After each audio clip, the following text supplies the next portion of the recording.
السلام علیکم ورحمۃ اللہ وبرکاتہ۔ ان الحمد للہ وکفیٰ والصلاة والسلام علی نبی المصطفیٰ وبعد۔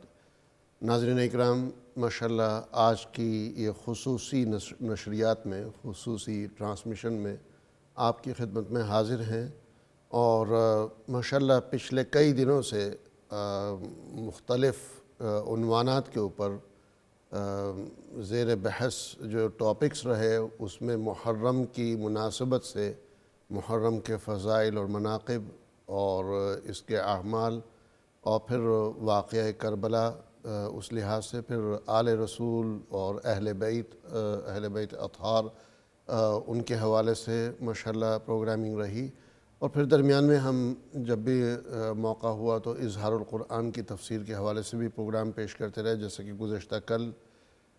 تو بہرحال آج کے پروگرام میں جو ہے ہم یہ چاہتے ہیں کہ بالاستیعاب تذکرہ ہو ازواج مطہرات کا۔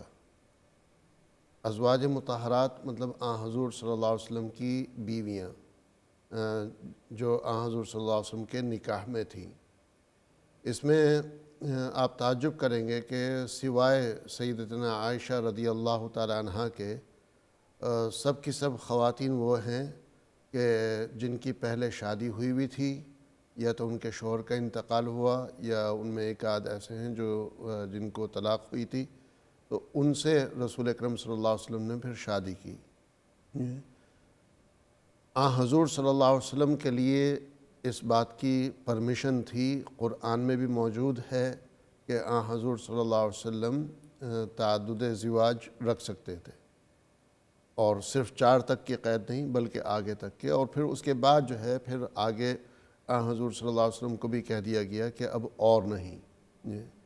لیکن یہ طریقہ کار رہا رسول اکرم صلی اللہ علیہ وسلم کا، امت کا 50% طبقہ یعنی خواتین میں دین پہنچانے کا۔ لہٰذا آپ دیکھیں گے جتنے بھی خواتین کے مسائل ہیں، جتنے بھی عورتوں کے مسائل ہیں، خصوصاً ان پہ، اور پھر گھریلو زندگی اور معاشرتی زندگی کے مسائل جو ہے ان کے اوپر جو ہمارے سامنے احادیث آتی ہے، جو ہمارے سامنے طریقہ کار آتا ہے، جو ہمارے سامنے بہترین اسلوب آتا ہے، وہ ازواج مطہرات امہات المؤمنین کے ذریعے سے آتا ہے ماشاءاللہ۔ حضور صلی اللہ علیہ وسلم نے جو ہے ماشاءاللہ مکہ مکرمہ میں ولادت حاصل کی، پیدائش وہاں پر ہوئی۔ 25 سال کی عمر میں سیدتنا خدیجہ رضی اللہ تعالیٰ عنہ سے شادی کی۔ حضور صلی اللہ علیہ وسلم کی عمر 25 سال ہے، خدیجہ رضی اللہ تعالیٰ عنہ کی عمر 40 سال ہے۔ اس عمر میں جو ہے جا کر کے ان سے شادی کی۔ اب یہ نہیں تھا خدا نخواستہ جو ہے اس طریقے کا الزام، جو میں مسلمانوں کی طرف سے تو نہیں کہتا لیکن غیر مسلموں کی طرف سے آتا ہے کہ حضور صلی اللہ علیہ وسلم کو عورتوں کی خواہشات تھیں، یا یہ وہ جو ہے، اگر وہ بات ہوتی تو پھر انسان جو سب سے پہلی شادی کرتا ہے اس میں تو جو ہے مطلب اپنے ہم عمر یا کم عمر، یا یہ کہ جو ہے جس کی کبھی شادی نہ ہوئی ہو ان سے کرتا ہے۔ لیکن حضور صلی اللہ علیہ وسلم نے بالکل جوانی کی عمر میں 25 سال کی عمر میں سیدتنا خدیجہ رضی اللہ تعالیٰ عنہ سے شادی فرمائی، جن کی عمر اس وقت 40 سال تھی۔ ان کے بعد جو ہے سودا رضی اللہ تعالیٰ عنہ سے شادی ہوئی، ان کے بعد عائشہ رضی اللہ تعالیٰ عنہ سے شادی ہوئی، جو کہ بیٹی ہیں سیدنا ابو بکر صدیق رضی اللہ تعالیٰ عنہ، جو خلفائے راشدین میں سے سب سے پہلے خلیفہ ہیں۔ ان کے بعد جو ہے پھر حفصہ رضی اللہ تعالیٰ عنہ سے شادی ہوئی، پھر زینب رضی اللہ تعالیٰ عنہ سے، پھر سلمہ جو ہے، پھر زینب کا نام 2 دفعہ آتا ہے، زینب بنت خزیمہ جی، اور زینب بنت جحش۔ جی، تو 2 دفعہ مطلب حضور صلی اللہ علیہ وسلم کی ازواج میں زینب نام کی 2 ہیں۔ کل میں نے مطلب اس ٹاپک کو چھیڑا نہیں تھا، بس صرف میں نے ایک دفعہ زینب کا نام بتا کر کے جو ہے آگے بڑھا تھا۔ تو پہلے جو ہے زینب رضی اللہ تعالیٰ عنہ سے شادی ہوئی، اس کے بعد جو ہے پھر سلمہ سے، اور پھر اس کے بعد اگلی جو زینب ہیں ان سے شادی ہوئی، پھر جویریہ رضی اللہ تعالیٰ عنہ، پھر حبیبہ، پھر صفیہ، پھر میمونہ، اور پھر ماریہ۔ ان میں جو ہے حضور صلی اللہ علیہ وسلم کی جو اولاد ہے اور جو نسل چلی ہے، حتیٰ کہ حسنین کریمین فاطمۃ الزہرا رضی اللہ تعالیٰ عنہ اور ان کے دیگر بھائی بہن وغیرہ، یہ سب خدیجہ رضی اللہ تعالیٰ عنہ سے چلی ہے، اور ماریہ رضی اللہ تعالیٰ عنہ سے جو ہے ایک صاحبزادے بھی ہیں ابراہیم جن کا نام ہے۔ خدیجہ رضی اللہ تعالیٰ عنہ کے جو ہے ایک بیٹے ہوئے جن کا نام عبداللہ، دوسرے بیٹے کا نام قاسم، اور جو ہے بیٹی کا نام زینب۔ زینب کے جو ہے پھر اور بیٹے ہوئے، ایک بیٹے ہوئے جن کا نام علی، اور دوسری بیٹی کا نام امامہ، اور پھر جو ہے رقیہ ہیں، ام کلثوم ہیں، اور فاطمہ رضی اللہ تعالیٰ عنہ جو ہے۔ اور جو ہے عبداللہ نام کے بھی بیٹے رہے حضور صلی اللہ علیہ وسلم کے۔ پھر سب سے زیادہ جو تذکرہ آتا ہے حضور صلی اللہ علیہ وسلم کے نواسوں میں، وہ جو ہے سیدنا امام حسن اور امام حسین رضی اللہ تعالیٰ عنہ کا آتا ہے۔ حالانکہ حضور صلی اللہ علیہ وسلم کے نواسوں میں محسن بھی رہ چکے ہیں، جن کا تذکرہ شاید ہی کبھی کسی کے سامنے ایسا آتا ہو۔ آج ہم یہ چاہتے ہیں کہ جہاں ہم نے واقعہ کربلا کی روشنی میں اور محرم کے حوالے سے اور حضور صلی اللہ علیہ وسلم کے آل بیت اور آل اطہار کے حوالے سے پروگرامنگ میں جہاں ہم نے حسنین کریمین کا تذکرہ کیا، وہاں پر ہم انشاءاللہ جو ہے ازواج مطہرات کا بھی تذکرہ کریں، اور اگر یہ ٹاپک آج کور ہو جاتا ہے تو پھر کل انشاءاللہ جو محسن ہیں، محسن رضی اللہ تعالیٰ عنہ، حضور صلی اللہ علیہ وسلم کے نواسے، حضور صلی اللہ علیہ وسلم کی پھر نواسیاں، اور دیگر جو فیملی کے ممبر ہیں، عبداللہ ہیں، قاسم ہیں، زینب ہیں، فاطمہ ہیں۔ فاطمہ رضی اللہ تعالیٰ عنہ کا تو تذکرہ ویسے ہوا ہے، لیکن ام کلثوم ہیں، رقیہ ہیں، ان حضرات کا تذکرہ آپ حضرات کے سامنے آنا ضروری ہے۔ ماشاءاللہ ہمارے روزانہ کی طرح آج بھی جو ہے ہماری یہ خوش قسمتی اور سعادت اور نیک بختی ہے کہ ہمارے ساتھ ماشاءاللہ ہمارے اس وقت یہ کہہ لیجئے کہ اس دور کے اس لحاظ سے آپ کے سامنے دین کو پیش کرنے والے، چاہے وہ قرآن کی تفسیر ہو یا تاریخ ہو، کہ جس لحاظ سے آپ نے شاید ہی کبھی کسی اور سے سنا ہو، بالکل بیلنس انداز سے اور تہذیب کے دائرے میں رہتے ہوئے، بغیر کسی گالی گلوچ اور لعن طعن کے آپ کے سامنے سارے مسائل جو پیش کیے، ماشاءاللہ شیخ علامہ انیس احمد آزاد بلگرامی صاحب دامت برکاتہم العالیہ، کہنے کو یہ آزاد ہیں لیکن اس وقت یہ مقید ہیں اقرا ٹی وی پہ۔ تو اقرا کی قیدی کیسی چل رہی ہے؟ جی بہت اچھی چل رہی ہے ماشاءاللہ۔ ماشاءاللہ آپ کہیں تو اس کو اور طول دے سکتے ہیں۔ ہاں بالکل دے سکتے ہیں۔ قید خانوں میں بڑے بڑے کام ہوئے ہیں۔ سیدنا یوسف علیہ السلام نے قید خانے میں کتنا بڑا کام کیا، مجدد الفسانی شیخ احمد سرہندی علیہ الرحمٰن نے قید خانے میں کتنا بڑا کام کیا۔ تو مطلب آپ مانتے ہیں کہ یہ اگر ہم مانتے نہ ہوتے تو بیٹھے کیوں ہوتے؟ بچ نکلنے کے ہزار راستے ہیں۔ ماشاءاللہ، جزاکم اللہ خیر۔ تو بہرحال ہماری چاہت ہے کہ یہ جتنا لمبا یہاں ٹھہرے ہمارے ساتھ، وہ ہمارے لیے خوش قسمتی کی بات ہوگی، اور میں تو کہتا ہوں کہ پورے سال بھی اگر یہ روزانہ پروگرامنگ کی جائے تب بھی جو ہے تمام ٹاپکس کو کور کرنا ناممکن ہوگا۔ لیکن انشاءاللہ ہم لوگ اس ہفتے میں جو ہے پیر منگل بدھ تک کے جو ہے انشاءاللہ یہاں پر ہوں گے، آپ کے سامنے مل کر کے پروگرامنگ کریں گے، اور اس کے بعد پھر آگے جو حضرت کی ریکارڈنگ ہو رہی ہیں، پورے دن حضرت کی ریکارڈنگز ہوتی ہیں ماشاءاللہ، تو ان کی غیر موجودگی میں پھر ان ریکارڈنگ کا ہی سہارا لینا پڑے گا۔ بس جیسے لوگ تصویر کو دیکھ کر کے اپنے آپ کو تسلی دلاتے تھے، تو ہم وہ ویڈیوز کو دیکھ کر کے جو ہے تسلی دلائیں گے انشاءاللہ۔ تو حضرت آج کے ٹاپک کے حوالے سے آپ کس ترتیب سے چلنا چاہیں گے؟ بہتر ہے۔ بسم اللہ الرحمن الرحیم۔ الحمدللہ رب العالمین، والصلاة والسلام علی سید المرسلین وعلی آلہ واصحابہ وازواجہ وذریاتہ واہل بیتہ اجمعین، اما بعد، فقد قال اللہ عز وجل فی کتابہ، اعوذ باللہ من الشیطان الرجیم، بسم اللہ الرحمن الرحیم۔ النبی اولی بالمؤمنین من انفسہم وازواجہ امہاتہم۔ سبحان اللہ۔ ناظرین کرام، سرور کائنات صلی اللہ علیہ وسلم کی ذات گرامی اللہ کی ساری مخلوق میں سب سے اعلیٰ اور افضل ہے۔ اللہ نے اپنے نبی علیہ الصلاۃ والسلام کے لیے مومنین کے حوالے سے یہ بات واضح کر دی ہے کہ اہل ایمان کے ایمان کا تقاضا ہے کہ وہ اپنی جانوں سے بھی زیادہ اپنے نبی کو محبوب رکھیں۔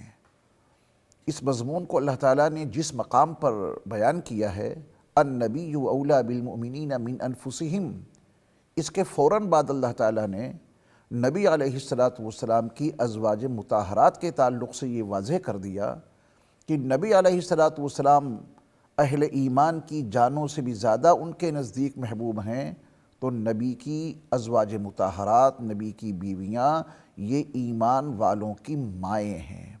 بڑا اہم اسلوب ہے، بہت اہم انداز ہے نبی کریم صلی اللہ علیہ وسلم کی عظمت کو سمجھانے کے لیے کہ نبی کی عظمت کو ایمان والوں کے نزدیک اپنی جانوں سے زیادہ نبی محبوب ہوں گے تو وہ ایمان والے ہیں۔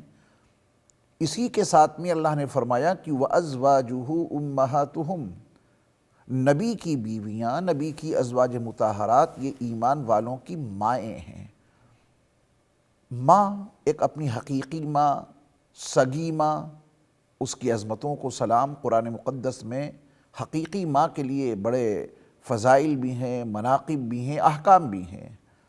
نبی کریم صلی اللہ علیہ وسلم کی ازواج مطہرات اہل ایمان کی مائیں ہیں، یہ قرآن کا بیان ہے۔ یہاں پہ ایک بات میرے ذہن میں آئی ہے جو عرض کیے دیتا ہوں۔ فرض کیجئے کہ کوئی شخص اپنی سگی ماں کے ماں ہونے کا انکار کر دے، اور یہ بات میں اس لیے عرض کر رہا ہوں تاکہ ازواج مطہرات کے تعارف میں پہلے یہ بات ہمارے ذہن نشین ہو جائے کہ ہم جن کا تذکرہ سننے جا رہے ہیں ان کا مقام اور مرتبہ کیا ہے۔ جب تک ان کا مقام اور مرتبہ نہیں معلوم ہوگا تو ان کے تعارف کو ذہن میں محفوظ رکھنا بھی تھوڑا مشکل ہوتا ہے، دلچسپی کی بھی کم رہتی ہے۔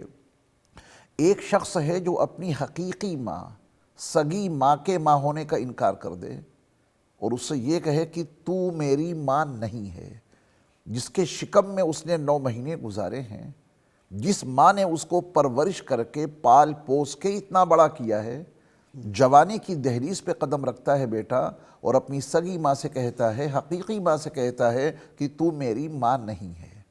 بہت بڑا گناہ کیا اس نے، معمولی گناہ نہیں ہے، گناہ کبیرہ ہے، اس میں عظیم ہے۔ اپنی ماں کے ماں ہونے کا انکار کر رہا ہے، جس کے لیے اللہ تعالیٰ نے اپنی عبادت کے فوراً بعد متعدد مقامات پہ حسن سلوک کرنے کا حکم دیا ہے۔ قرآن کا ایک اسلوب ہے، اللہ کے علاوہ کسی کی عبادت نہ کرو، وَبِالْوَالِدَيْنِ إِحْسَانًا۔ جس ماں کا، باپ کا یہ مقام قرآن میں مذکور ہو، اس ماں کے لیے وہ بیٹا کہتا ہے کہ تو میری ماں نہیں ہے، اس کہنے کی وجہ سے وہ گنہگار ہوگا، گناہ عظیم کا مرتکب ٹھہرے گا، گناہ کبیرہ کا اس نے ارتکاب کیا ہے۔ لیکن یہ سچ ہے کہ وہ اپنے اس جملے کی وجہ سے دائرے ایمان سے خارج نہیں ہوگا۔ اگر اپنی حقیقی ماں کے ماں ہونے کا وہ انکار کر دے، بے شک اس نے بہت بڑا گناہ کیا، لیکن اس جملے کی وجہ سے وہ ایمان سے باہر نہیں نکلے گا، کافر نہیں ہوگا۔ لیکن اگر کوئی شخص ازواج مطہرات میں سے کسی بھی زوج مطہرہ کے بارے میں یہ کہہ دے کہ وہ میری ماں نہیں ہے، سیدہ خدیجہ کے بارے میں نعوذ باللہ من ذالک کوئی کہہ دے کہ میں ان کو اپنی ماں نہیں مانتا، سیدہ سودا کے بارے میں کوئی کہہ دے وہ میری ماں نہیں، سیدہ عائشہ صدیقہ رضی اللہ تعالی عنہ کے بارے میں کوئی کہہ دے کہ وہ میری ماں نہیں، سیدہ حفصہ کے بارے میں کوئی کہہ دے کہ وہ میری ماں نہیں، جتنی بھی ازواج مطہرات ہیں، ام حبیبہ کے بارے میں کوئی کہہ دے کہ وہ میری ماں نہیں، تو یہ صرف گناہ کبیرہ کا مرتکب ہوگا یا ان ازواج مطہرات میں سے کسی کو اپنی ماں نہ ماننے کے نتیجے میں ایمان سے بھی خارج ہو جائے گا۔ شریعت کیا کہتی ہے؟ شریعت یہ کہتی ہے کہ یہ انسان صرف گناہ کبیرہ کا ہی مرتکب نہیں ہوگا، بلکہ ازواج مطہرات میں سے کسی بھی زوج مطہرہ کے بارے میں اگر اس نے یہ کہہ دیا کہ میں اس کو اپنی ماں نہیں مانتا تو وہ ایمان سے خارج ہو جائے گا۔ سوال یہ ہے کہ وہ کیوں؟ اپنی ماں کا ماں ہونا انسانی حوالوں سے معلوم ہوا، ماں کے برتاؤ سے، کسی بیٹے کو، کسی لڑکے کو دیکھا کہ وہ کہ عورت کو ماں کہہ رہا ہے تو اس کے چھوٹے بھائی نے بھی اس کو ماں کہنا شروع کر دیا، بہن کو دیکھا کسی خاتون کو وہ ماں کہہ رہی ہے تو اس نے بھی ماں کہنا شروع کر دیا۔ اپنی حقیقی ماں کا ماں ہونا انسانی حوالوں سے معلوم ہوا ہے، اور ازواج مطہرات کا اپنی ماں ہونا قرآنی حوالے سے معلوم ہوا ہے۔ بے شک۔ وَأَزْوَاجُهُ أُمَّهَاتُهُمْ۔ اب اگر کوئی کہتا ہے کہ فلاں زوج مطہرہ میری ماں نہیں، تو اس نے گناہ کبیرہ کا تو ارتکاب کیا ہی ہے، ساتھ میں اس نے اس آیت کا بھی تو انکار کر دیا۔ وَأَزْوَاجُهُ أُمَّهَاتُهُمْ، یہاں زوج کا لفظ نہیں، ازواج۔ جی نبی کی جتنی ازواج ہیں وہ سب ایمان والوں کی مائیں ہیں، اہل ایمان کو انہیں اپنی ماں تسلیم کرنا ضروری ہے۔ جی یہ میں نے ازواج مطہرات کے تعلق سے قرآن کی اس آیت کے تناظر میں کچھ باتیں عرض کیں۔ اور یہی ایک وجہ ہے کہ میں یہ کہتا ہوں کہ صحابہ اکرام رضوان اللہ تعالیٰ اجمعین بالخصوص، بالعموم، اور ازواج مطہرات بالخصوص، ان کے بارے میں چاہے مسلکی اختلاف بھی ہو، پھر بھی کسی کے بارے میں لب کشائی اور نامناسب الفاظ ہرگز نہ کہے جائیں۔ قرآن واضح اس ہے۔ لیے کہ قرآن کی یہ آیت ہے، اور جو ہے خدا نہ خواستہ، مطلب دیکھیں جو ہے کسی کو برا بھلا کہنے کی وجہ سے آپ جنت میں نہیں جائیں گے۔ یہ معیار نہیں ہے کہ آپ کسی کو برا بھلا اگر نہیں کہا تو آپ کے اوپر جو ہے گناہ ہوگا، اور اگر برا بھلا کہا تو آپ کو ثواب زیادہ ملے گا۔ اور اگر کسی مذہب کا وہ ماننا ہے یا کسی مسلک کا وہ ماننا ہے تو یہ اس بات کی دلیل ہے کہ وہ مسلک صحیح نہیں ہے۔ جن کو برا بھلا کہنے کی بات تھی وہ قرآن نے صاف واضح کر دی، اعوذ باللہ من الشیطان الرجیم، کہ قرآن نے بتا دیا کہ شیطان مردود سے پناہ مانگنی ہے۔ قرآن نے جو ہے فرعون وغیرہ کا تذکرہ کر دیا۔ اگر جو ہے حضور صلی اللہ علیہ وسلم کے ساتھیوں میں سے، حضور صلی اللہ علیہ وسلم کی ازواج مطہرات میں سے کوئی ایسا خدا نخواستہ ہوتا جو حضور صلی اللہ علیہ وسلم کی فیملی کا حصہ بننے کے شائن شان نہ ہوتا، تو سب سے پہلے تو اللہ سبحانہ وتعالیٰ اس کو وہ توفیق اور اپرچونٹی نہ دیتے کہ فیملی کا حصہ بنے۔ اور اگر فیملی کا حصہ بننے کے بعد بھی کوئی اگر جو ہے خدا نخواستہ راہ سے بھٹک جاتا تو قرآن تو اس وقت نازل ہو رہا تھا، وحی تو اس وقت آ رہی تھی، وحی میں یقیناً جو ہے تذکرہ آتا۔